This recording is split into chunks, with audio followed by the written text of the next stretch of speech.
भरी कोर्ट में गोली मारांगे मेरी जान।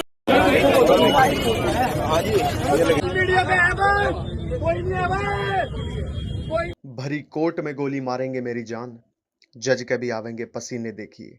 गोलियां तो चली लेकिन उल्टी सिंगर पर ही चल गईं और जिस सिंगर ने गोली चलाने की बात कही थी उसी पर गोलियां चलाकर उसकी हत्या कर दी गई।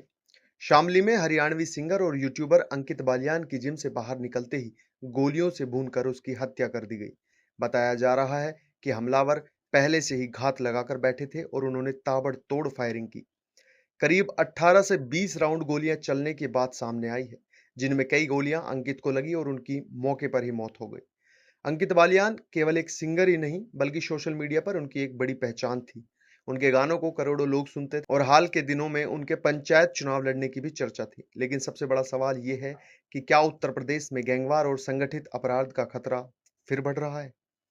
क्योंकि ये कोई सामान्य हत्या नहीं थी। दिन दहाड़े भीड़ भाड़ वाले इलाके में जिम के बाहर कई राउंड फायरिंग करके हत्या को अंजाम देना ये दिखाता है कि अपराधियों के हौसले कितने बुलंद हैं।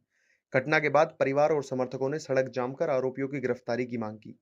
इस हत्याकांड के बाद सोशल मीडिया पर एक पोस्ट भी वायरल हुई, जिसमें गोगी गैंग के नाम की जिम्मेदारी लेने का दावा किया गया है।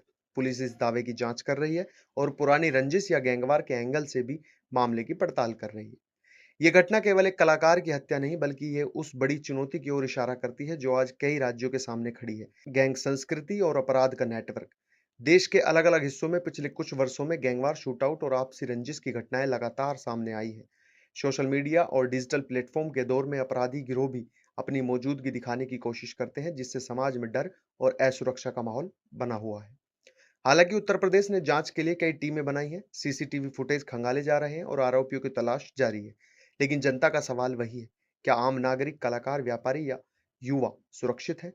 क्या गैंगवार की यह संस्कृति आने वाले समय में और बड़ी चुनौती बन सकती है? अंकित बालियान के पिता ने केवल एक मांग की है और वो है इंसाफ। अब देखना होगा कि पुलिस कितनी जल्दी आरोपियों तक पहुंचती है और क्या यह घटना कानून व्यवस्था को और मजबूत करने की दिशा में कोई बड़ा संदेश देती है। आप इस मामले पर क्या सोचते हैं? अपनी राय कमेंट में जरूर बताइएगा।